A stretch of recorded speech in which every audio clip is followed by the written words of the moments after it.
किशोरी जो यह अभिलाषा मन में, किशोरी जो यह अभिलाषा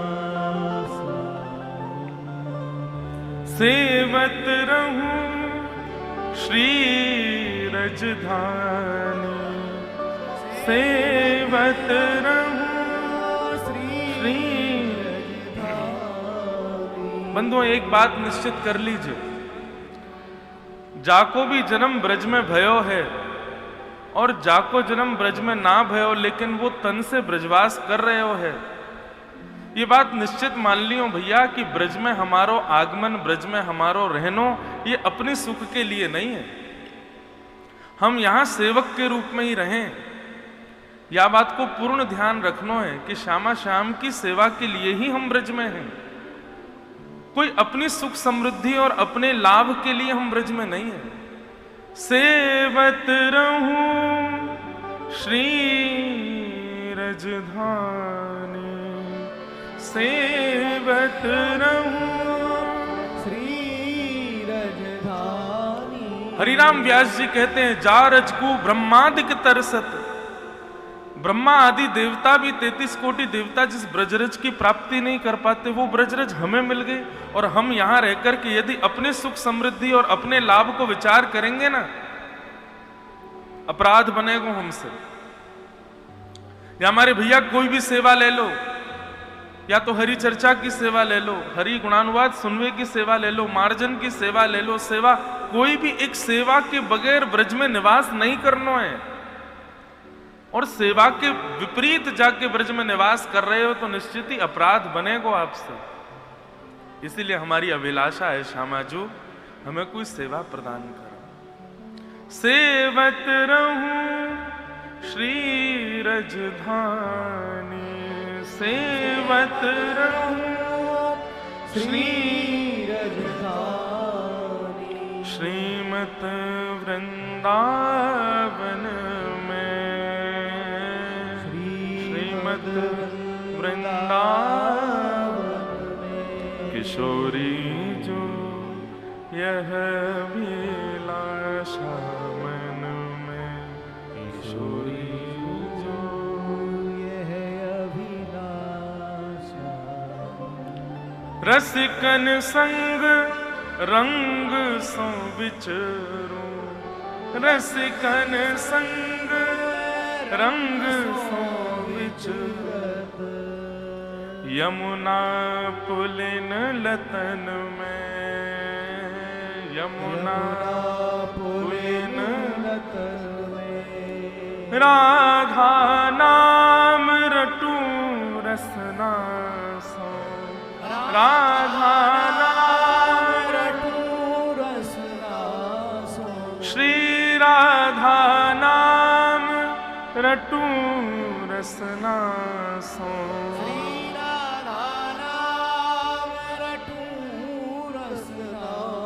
कैसे?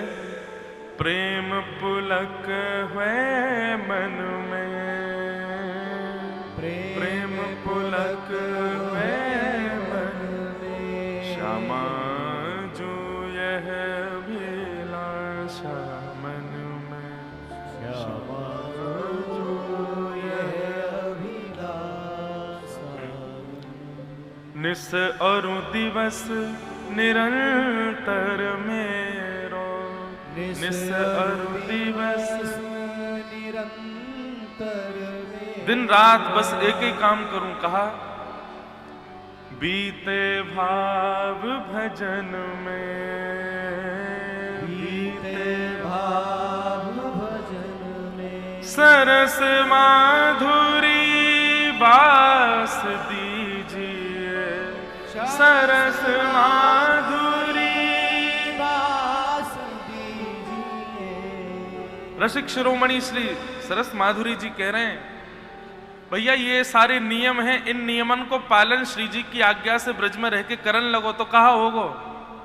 सरस माधुरी वास मिले गो, सरस माधुरी वास मिले कहाँ? निज परिकर अलीगन में, निज परिकर अलीगन में। किशोरी जी के, ठाकुर जी के निज परिकर और अलीन में, अली माने सखी, ये जो सखी सहचरी ठाकुर जी के संग लीला को दर्शन करें, कितनी भाग्यशाली। यदि इन नियमन को पालन ब्रज में रह करके कियो, सरस माधुरी वास मिले गो, सरस माधुरी वास मिले गो।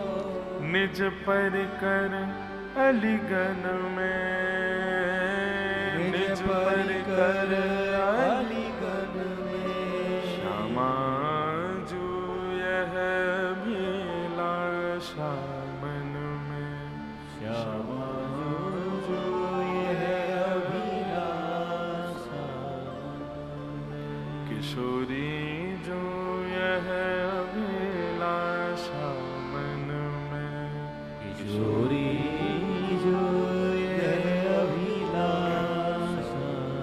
बोलो वृंदावन बिहारी लाल की जय, श्री राधा रमण लाल की जय, श्री राधा वल्लभ लाल की जय, 84 कोस ब्रज मंडल धाम की जय, श्री गोवर्धन नाथ की जय, श्याम सुंदर श्री यमुने महारानी की जय, समस्त संतन की जय, सब भक्तन की जय, सब विप्रन की जय, सब ब्रजवासिन की जय, रज रानी की जय, रस रानी की जय, श्री राधिका रानी की जय, गोपेश्वर महादेव की जय, जय जय श्री राधे द्वारिकाधीश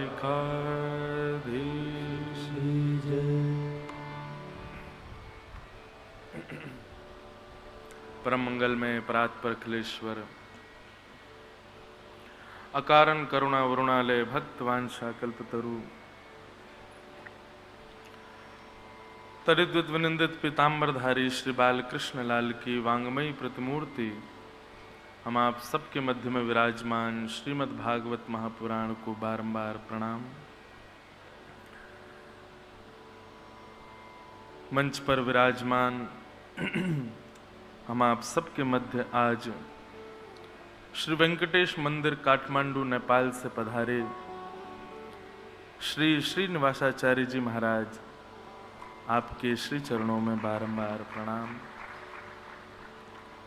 एवं विराजमान समस्त विप्रवृंद, समस्त गंधर्वजन और आप सभी श्रोता भाई बंधु मातृशक्ति, सबको बहुत बहुत जय श्री कृष्ण, जय सिया राम, जय श्री राम, जय श्रीमन नारायण, जय श्रीमन्नारायण, जय जय श्री राधे। जय।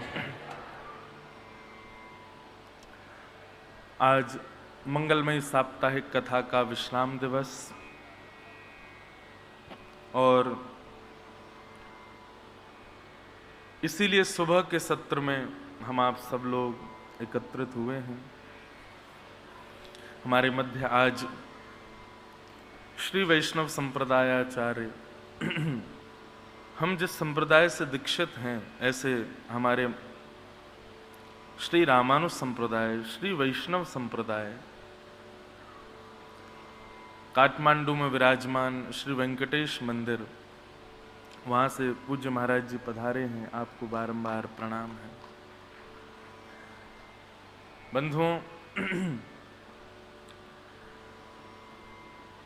हम वृंदावन के उपासी और वृंदावन के निवासी हैं, इसलिए यहाँ की रस चर्चाओं को अधिकतर भाव में कहने का प्रयास करते हैं, पर हमारे वृंदावन में भी हमारे संप्रदाय का एक बड़ा सुंदर स्थान, और जो कि उत्तर भारत का सर्वश्रेष्ठ कह दें तो सबसे लक्ष्मीवान मंदिर है, सबसे ज्यादा धनवान मंदिर है, श्री रंगनाथ मंदिर, रंगजी मंदिर। उनका मूल नाम है श्री गोदा रंगमन्नार मंदिर।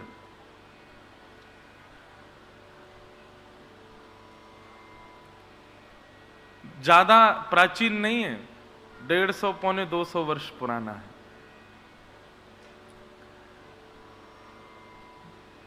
श्री रंग देशिक स्वामी जी हुए दक्षिण भारत में।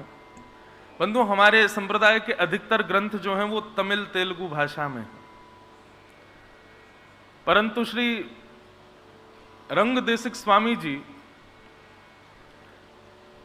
उन्होंने विचार किया कि उत्तर भारत के लोगों को श्री वैष्णव संप्रदाय का बोध हो, इसलिए उन्होंने अधिकतर ग्रंथों को संस्कृत और हिंदी बद्ध किया।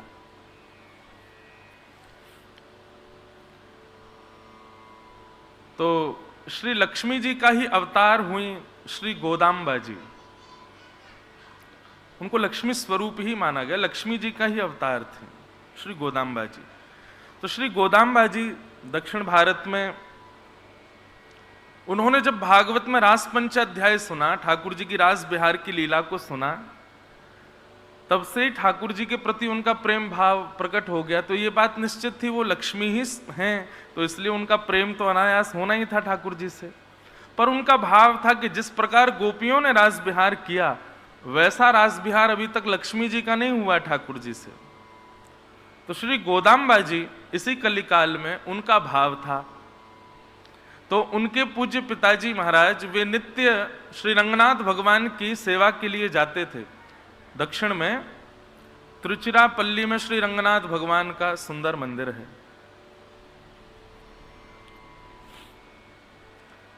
तो श्री रंगनाथ भगवान के दर्शन सेवा के लिए गोदाम्बा जी के पूज्य पिताजी महाराज जाते थे। तो सेवा में जाने से पहले स्नान आदि करते, अपरस का भाव रखते और ठाकुर जी को पधराने वाली मालाओं को शुद्ध करके एक स्थान पर रख देते। उसके बाद स्नान के लिए जाते। तो जैसे ही उनके पिताजी स्नान को जाते तो गोदाम्बा जी ठाकुर जी को पहनाने वाली माला को पहले स्वयं पहन लेती और पहन करके रास करती, निरंतर भाव रखती। उनका भाव यह था कि मेरे प्रियतम है।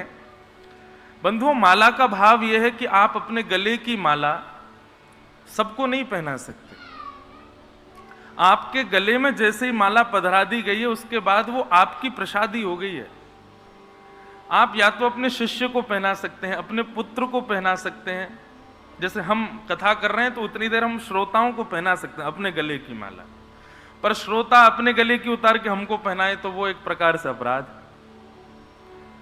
ऐसे ही भक्त अपने गले की माला ठाकुर जी को धारण नहीं करा सकता। पर श्री गोदाम्बा जी के मन में तो प्रियतम का भाव था। तो जितनी देर उनके पिताजी निवृत्त होते स्नान आदि से, अपरस के भाव में जाते थे मंदिर में, उतनी देर वो माला पहन करके नृत्य करती थी। और जैसे ही पिताजी का बाहर आने का समय होता, तुरंत माला व्यवस्थित करके चली जाती और उनके पिताजी वही माला ले जाते और जाके श्री रंगनाथ भगवान को पहना देते। एक दिन जैसे ही माला लेकर के जाने लगे तो उन्होंने देखा कि माला में एक केश, लंबा केश माला के ऊपर दिख रहा है। और केश देखते ही गोदाम्बा जी के पिताजी ने सोचा, अरे अरे ये तो अपवित्र हो गई माला। पर ये केश है किसका? ठाकुर जी को पधराने योग्य तो ये माला नहीं है, पर ये केश है किसका? उन्होंने अपने घर में खेल रही नन्ही सी कुमारी गोदाम्बा जी से कहा, लाली तुम्हारी केश सबसे लंबे हैं, कहीं तुमने ये माला धारण तो नहीं की? आज उन्होंने अपने मन का भाव बताया। बोले, जी पिताजी, मैंने माला धारण की और मैं नित्य धारण करती हूं, क्योंकि मैं उनको अपना प्रियतम मानती हूं। और प्रियतमा अपनी वस्तु प्रियतम को तो धारण करवा सकती है। पिताजी बोले, अपराध, घोर अपराध। वे श्रीमन नारायण हैं, तुम अपने गले की माला कैसे पहना सकते हो? बोले, पिताजी आज से नहीं, मैं तो महीनों से पहना रही हूं। आप स्नान करने जाते हैं, मैं माला धारण कर लेती हूं, और जैसे ही आप आते हैं मैं उतारते। वही माला नित्य रंगनाथ भगवान पहनते हैं। आज तक उनको जब बुरा नहीं लगा तो अब क्यों बुरा लगेगा? अब क्यों पाप लगेगा?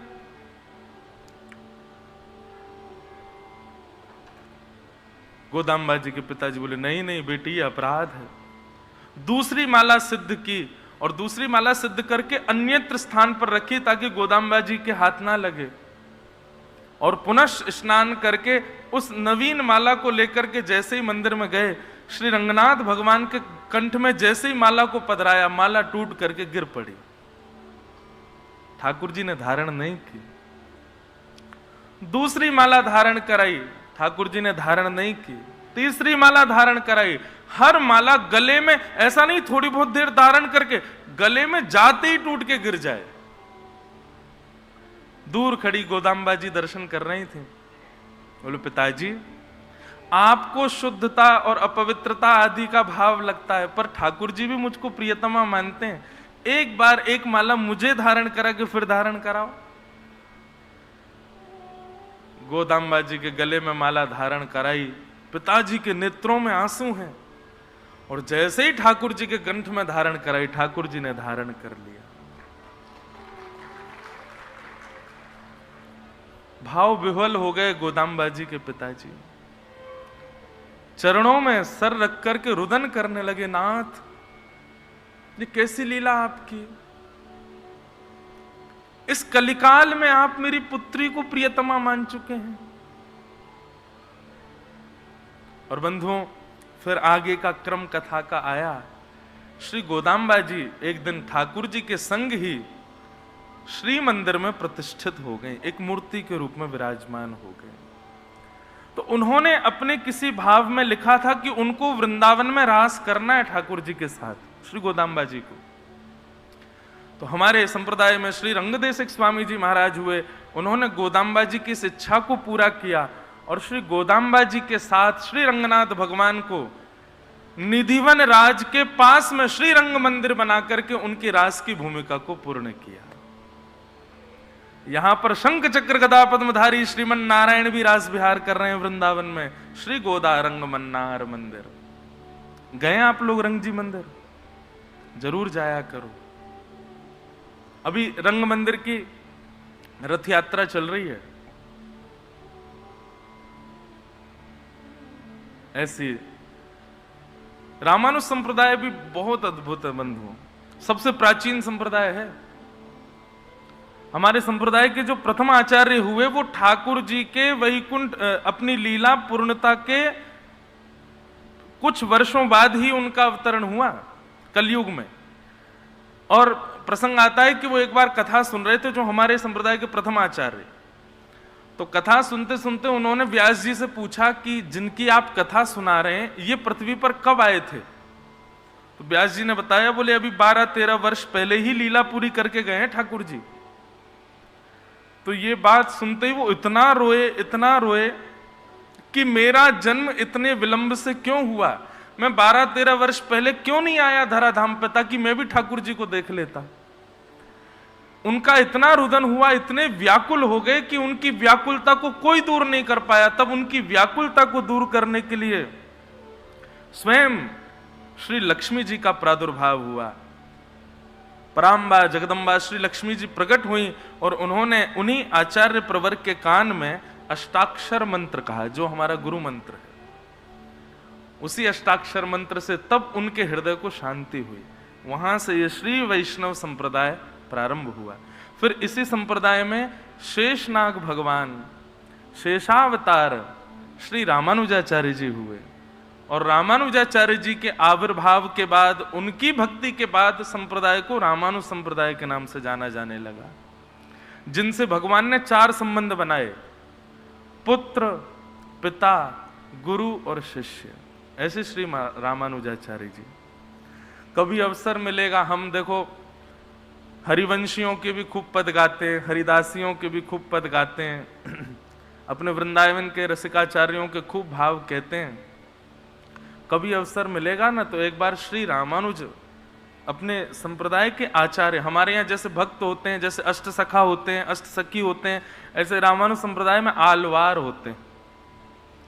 तो कभी अवसर होगा, श्री ठाकुर जी कृपा करेंगे। हमारी कथा देखो सामने नारायण भगवान ही सुनते हैं पूरी, यही हमारे इष्ट हैं। हम तो भाव ये रखते हैं चतुर्भुज क्या है, बोले 2 भुज श्री जी के हैं, 2 भुज ठाकुर जी के हैं, इसलिए चतुर्भुज है। एक भुज में कमल और एक भुज में शंख, ये 2 कोमल आयुध जो हैं ये श्री जी ने धारण किए हैं। और एक भुज में चक्र और एक भुज में गदा, ये श्री कृष्ण ने धारण किए हैं। दोनों को मिलित स्वरूप ही चतुर्भुज नारायण है। तो आज अनायास ही अपने संप्रदाय के आचार्यों का स्मरण आपको देख करके हो गया। ऐसे बंधुओं, सारे पंथ बहुत सुंदर हैं, सारे मार्ग अति सुंदर हैं। आप हरिवंशियों के मार्ग पर चलो, आप हरिदासियों के मार्ग पर चलो, आप वल्लभ कुल के मार्ग पर चलो, आप गौड़िया वैष्णव संप्रदाय मार्ग पर चलो, आप रामानुज मार्ग, हर मार्ग अपने आप में अतुलनीय है, श्रेष्ठ है। और मूल तो एक ही है, सब मार्गों से प्राप्ति हमको श्याम सुंदर की करनी है। आपको जो प्रिय लगे उस मार्ग का अनुसंधान करो।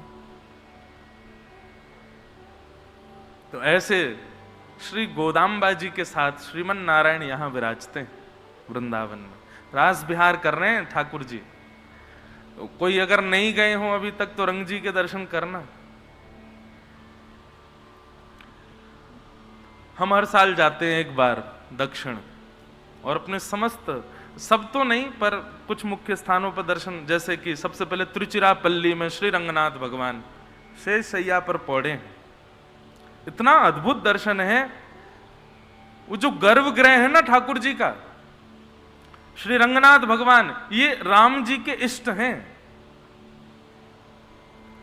राम जी से विभीषण जी ने मांगे, बोले उपहार में क्या चाहिए विभीषण तुमको? बोले आपके इष्ट भगवान को हमको दे दो।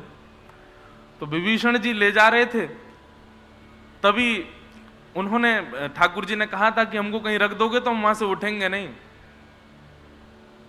जैसे ही वे तिरुचिरापल्ली पहुंचे, वहां कौन सी नदी विराजमान है?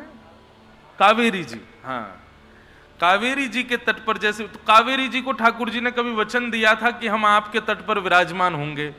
कावेरी जी बोली आप सरजू जी के तट पर भी विराजते हो, वृंदावन में यमुना जी के तट पर भी विराजते हो, हमारे तट को भी सुशोभित करो। ठाकुर जी ने उनको वचन दिया था हम आएंगे। तो विभीषण जी लंका लेके जा रहे थे रंगनाथ भगवान को, तभी कावेरी जी ने प्रार्थना की, बोले ठाकुर जी यही है हमारा स्थान, यहीं रुको। ठाकुर जी बोले हम कैसे जाएं, जब तक ये नीचे रखेगा नहीं हम रुक नहीं सकते। तब कावेरी जी ने अपने इष्ट वरुण देवता से प्रार्थना की, नदियों के इष्ट वरुण देव हैं, कि आप कुछ करो। तो वरुण देव ने जाकर के विभीषण जी के उदर में ऐसी अभिलाषा, ऐसी उनको इच्छा होने लगी लघु शंका की। ऐसी एक कथा आती है, एक जगह कथा आती है कि एक बालक छोटा सा आया, उसने आकर के कहा आप थोड़ा आराम कर लीजिए, ठाकुर जी हमको दे दो। आदि आदि भाव आते हैं। किसी रूप से विभीषण जी ने ठाकुर जी को वहां रखा और वे तुरंत निवृत्त होने गए। निवृत्त होकर के लौट के स्नान करके आए, ठाकुर जी को उठाया। ठाकुर जी बोले अब हम नहीं जाएंगे, हमने पहले ही कहा था जहां रख दोगे वहीं रहेंगे, अब तो हम यहीं विराजेंगे। विभीषण जी बहुत रोए, बोले भगवान अब मैं लंका लेके जाता, आपके साथ आनंद करता।